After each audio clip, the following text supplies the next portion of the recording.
Salam damai sejahtera di dalam Kristus. Mari kita melanjutkan pembelajaran kita mengenai Yesus dan Kerajaan Allah. Di dalam seluruh kitab Injil, Matius, Markus, Lukas, Yohanes, Tuhan Yesus mengajarkan perihal tentang Kerajaan Allah. Kita bisa belajar dan mengerti tentang hal tersebut secara mendalam dengan cara membaca, merenungkan setiap ayat, setiap pasal, kisah, pengajaran dari Tuhan Yesus. Firman yang menjadi manusia, yang lahir dari perawan Maria. Dalam pelayanannya, Tuhan sudah terlebih dahulu mempersiapkan seluruh pelayanannya. Dan tentunya ini menjadi hal penting di dalam seluruh kehidupan Yesus di bumi ini untuk mengajarkan tentang kerajaan Allah. Bertobatlah sebab kerajaan Allah sudah dekat. Bertobatlah sebab kerajaan Allah ada di antara kamu. Bertobatlah sebab kerajaan Allah akan datang. 3 proposisi tentang pertobatan dikaitkan langsung dengan kerajaan Allah dan digambarkan keberadaan kerajaan Allah dengan keberadaan dirinya sendiri. Ini tentu perlu untuk kita mengerti dengan baik. Tuhan mengajarkan perihal kerajaan Allah dengan 5 pendekatan. Pertama dengan perumpamaan, kedua dengan epigram atau kalimat-kalimat pendek, ketiga dengan argumentasi yang logis dan komprehensif, keempat dengan contoh-contoh yang konkret di dalam kehidupan masyarakat pada konteks itu, dan kelima dengan pertanyaan-pertanyaan yang menggugah hati dan pikiran. Cara Tuhan menyampaikan pengajaran tentang kerajaan Allah unik, spesial, dan penuh dengan otoritas. Khusus untuk khotbah di bukit yang sepenuhnya mengajarkan tentang kerajaan Allah. Kita dapat membacanya dari Injil Matius pasal 5 sampai dengan pasal yang ke-7. Baik berbicara tentang hakikat kerajaan Allah, prinsip pengajaran dari kerajaan Allah, dan pelaksanaan dari hidup di dalam kerajaan Allah. Mari kita melanjutkan apa yang diajarkan Tuhan Yesus. Misi kedatangan Kristus ialah kerajaan Allah. Kristus datang inkarnasi menggenapi hukum Taurat dan seluruh covenant Allah. Sehingga sungguh ia melayani seluruh lapisan sosial dan lapisan budaya. Laki-laki dan perempuan, anak-anak, remaja, pemuda, dan orang tua. Para ahli Taurat maupun orang kebanyakan yang ada di istana maupun di dalam masyarakat sahaja. Seluruh orang yang ada di zamannya dilayani oleh Tuhan Yesus. Baik yang sakit maupun yang sehat. Baik yang hidupnya jauh dari Tuhan maupun yang hidupnya berkecimpung dalam dunia keagamaan. Tuhan Yesus mengajarkan perihal kerajaan Allah sehingga setiap orang dapat dengan mudah mengakses apa yang disampaikan Tuhan Yesus tentang kerajaan Allah. Konsep kerajaan Allah bukanlah konsep yang muncul hanya di dalam Perjanjian Baru. Di dalam Perjanjian Lama, ajaran mengenai kerajaan Allah telah disampaikan dengan cara memberikan contoh di dalam kerajaan Israel, khususnya pemerintahan Raja Daud. Kerajaan Israel bersifat teokrasi. Raja yang dipilih dan diurapi adalah mewakili Raja di surga, yakni Allah.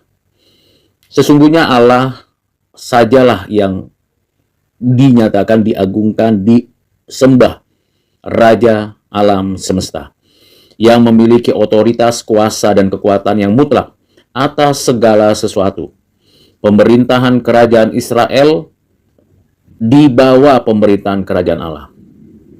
Dalam sistem teokrasi Israel ada 3 bagian penting yang perlu kita ketahui. Raja yang mewakili pemerintahan Allah untuk menegakkan keadilan, kesejahteraan, nabi yang dipanggil diutus untuk menyatakan kebenaran firman Allah dan melakukannya, dan para imam yang dipanggil, yang dikhususkan untuk menyelenggarakan ibadah kepada Allah.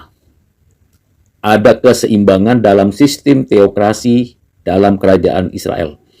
Tidak ada yang dipinggirkan atau yang hanya raja saja. Namun perlu kita ketahui bahwa kerajaan Allah di dalam dan melalui kerajaan Israel adalah yang mengatur segala sesuatunya. Pengenalan akan kerajaan Allah dinyatakan Tuhan Yesus melalui khotbah-khotbahnya, terutama khotbah di atas bukit sebagai landasan etika dalam kerajaan Allah. Di dalam karya mukjizat dan tanda yang dinyatakan Tuhan Yesus sepanjang kehidupannya, kita dapat membaca, memperhatikan setidaknya ada 33 kali lebih Tuhan menyatakan kuasa mukjizatnya. Mulai dari penyakit yang disembuhkan, pemulihan orang yang gila, pengusiran setan, penyediaan makan minum, sampai pada kebangkitan atau penghidupan kembali orang yang sudah meninggal. Pengenalan akan kerajaan Allah juga dibicarakan, disampaikan dengan perumpamaan-perumpamaan yang sederhana, yang mudah dicerna, dimengerti oleh para pendengarnya pada waktu itu. Tuhan Yesus mengajarkan perumpamaan itu kepada orang banyak dan murid-muridnya dengan tema yang spesial hanya tentang kerajaan Allah. Perumpamaan-perumpamaan tersebut mengajarkan dimensi kerajaan Allah secara langsung dan dapat diketahui oleh banyak orang. Di dalam pengajarannya secara khusus bagi murid-muridnya, hal kerajaan Allah diajarkannya, bahkan dijelaskannya, ditafsirkannya dengan baik, dengan sempurna. Dan itu dilakukan, diajarkan oleh Tuhan Yesus selama pelayanannya 3,5 tahun, bahkan sesudah kebangkitannya, selama 40 hari sebelum kenaikannya, Tuhan Yesus mengajarkan perihal kerajaan Allah. Kerajaan Allah di dalam konstruksi perjanjian baru diwakili oleh gereja. Kalau kita perhatikan dalam konstruksi perjanjian lama diwakili oleh kerajaan Israel. Di dalam perjanjian baru diwakili oleh gereja. Gereja adalah umat Allah dari segala bangsa yang dipanggil dari kegelapan masuk ke dalam terang yang ajaib, yang mengakui dan menerima Yesus Kristus adalah Tuhan dan Juru Selamat, yang dilahirbarukan oleh Roh Kudus, yang menikmati dan mengalami anugerah Allah Bapa. Jadi kerajaan Allah yang dinyatakan oleh Tuhan Yesus di dalam perjanjian baru adalah gereja. Kerajaan Allah yang dinyatakan Tuhan Yesus itu memiliki beberapa karakter yang perlu dipikirkan dan direnungkan bersama. Pertama, otoritatif, artinya kerajaan Allah otoritas mutlak bagi umat Tuhan yang telah ditebus oleh darahnya. Ada kedaulatan atas setiap aspek kehidupan, dimensi kehidupan, lapisan sosial, lapisan budaya, kondisi sosial, ekonomi, politik, keamanan, dan yang lain-lain. Mutlak itu semua berada di dalam kedaulatan Allah yang otoritatif. Kedua, kerajaan Allah yang dimaksud, yang diajarkan Tuhan Yesus bukan bersifat politik duniawi, seperti yang diajarkan atau yang dikejar oleh kerajaan-kerajaan dunia yang terbatas, yang tak pernah permanen. Tetapi kerajaan Allah itu bersifat rohani yang memerintah warga kerajaannya, ialah umatnya di dalam hati dengan kekuatan kehidupan orang percaya. Kerajaan Allah adalah kerajaan yang bersifat kekal, tidak didirikan dan ditegakkan oleh siapapun manusia. Dan hanya Allah dan kerajaannya saja yang bersifat kekal. Taktanya tidak pernah tergoncangkan oleh apapun dan siapapun. Kerajaan Allah bersifat permanen. Tidak seperti kerajaan-kerajaan dunia yang sebentar saja hilang dan lenyap tinggal sejarah. Tetapi kerajaan Allah ada di dalam sejarah dan tidak pernah usang dan selama-lamanya ada. Yang keempat, kerajaan Allah bersifat universal. Artinya kerajaan Allah mencakup seluruh wilayah yang kelihatan dan yang tidak kelihatan. Dahulu, sekarang, dan akan datang dalam setiap bangsa dan tempat. Jadi tidak ada batasan ruang waktu, tidak ada batasan bangsa, tidak ada batasan yang lain yang dinyatakan bahwa Allah menyatakan kerajaannya. Dan tentunya kita bisa mengerti dengan baik bagian ini bahwa kita berada di dalam kekuasaan kerajaan Allah. Yang kelima, kerajaan Allah kudus adanya. Kerajaan Allah itu menolak segala bentuk kecemaran, segala bentuk dosa. Disingkirkan hal-hal yang jahat dan seluruh kebenaran Allah. Tiap-tiap orang diatur, dikendalikan, dipimpin, ditata hidupnya dengan firman Allah. Dan seluruh keberadaan warga kerajaan Allah, kerajaan surga itu sungguh-sungguh berada di dalam suatu kehidupan yang kudus. Sekalipun masih di bumi, Tuhan Allah berdaulat untuk menuntun secara progresif setiap warga kerajaan Allah untuk hidup kudus karena Tuhan Allah adalah kudus adanya. Yang keenam, kerajaan Allah adalah kerajaan damai sejahtera. Artinya ada hubungan Allah, manusia, dan alam dalam keharmonisan, dalam suatu kondisi yang baik, yang benar, berlangsung dengan sempurna.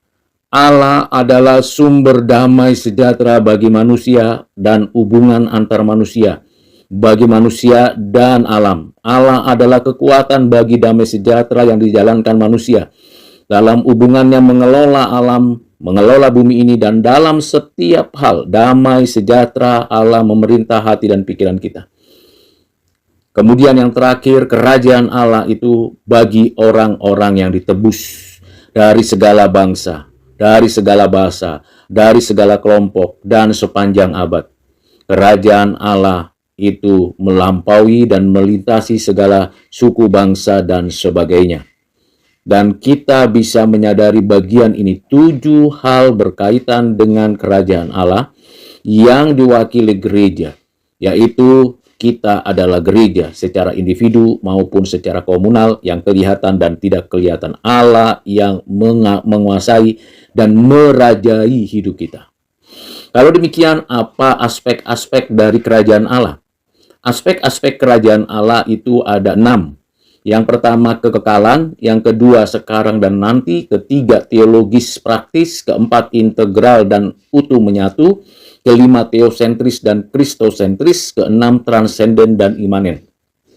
Mari kita membahasnya satu persatu. Aspek-aspek kerajaan Allah yang bersifat kekal, artinya tidak pernah mengalami perubahan dan selalu sempurna dan sifatnya kekal, tidak berubah, baik keputusan, kehendaknya, dan semua rancangannya. Sekalipun langit bumi mengalami goncangan atau dunia mengalami perubahan, tetaplah kerajaan kekal itu selama-lamanya. Bagaimana dengan sekarang dan nanti? Kerajaan Allah beraspek sekarang dan nanti. Artinya kehidupan rohani warga kerajaan Allah diterima dan dialami sekarang ini, di bumi ini oleh setiap orang percaya. Dan kelak akan menikmati dengan sempurna secara sempurna ketika Tuhan Yesus Kristus kembali untuk menghakimi orang yang hidup dan yang mati di akhir zaman. Dan yang ketiga, kita bisa melihat bagaimana kerajaan Allah itu bersifat praktis. Artinya pengenalan akan Allah secara pribadi merupakan sumber pengenalan akan diri dan karya Allah yang lain. Sehingga setiap orang menyembah Allah, melakukan firman-Nya, dan melakukannya dengan penuh tanggung jawab sebagai wakil Allah di muka bumi.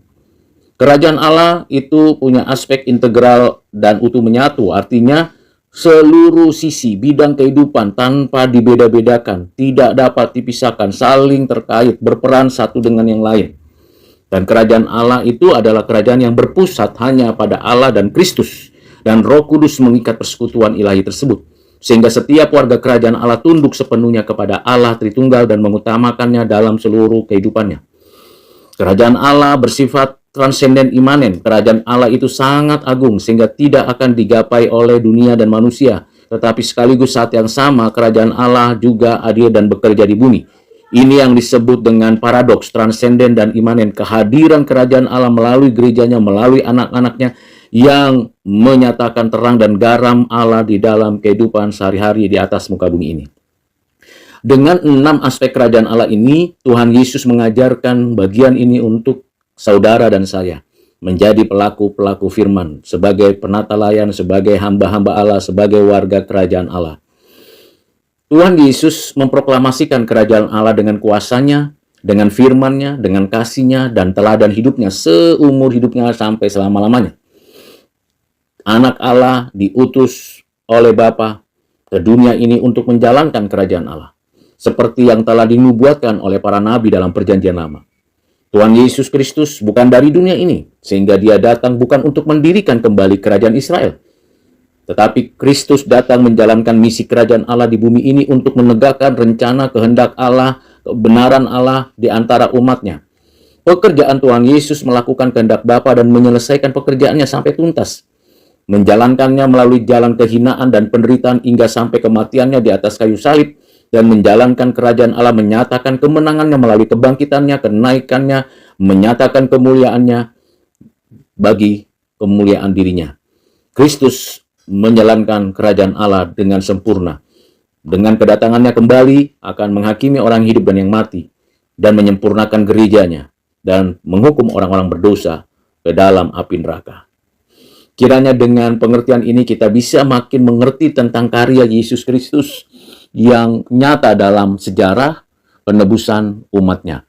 Mulai dari dikandung dan dilahirkan secara supranatural sampai dengan kematian dan kebangkitan serta kenaikannya. Tuhan Yesus menolong dan menyertai saudara sekalian. Amin.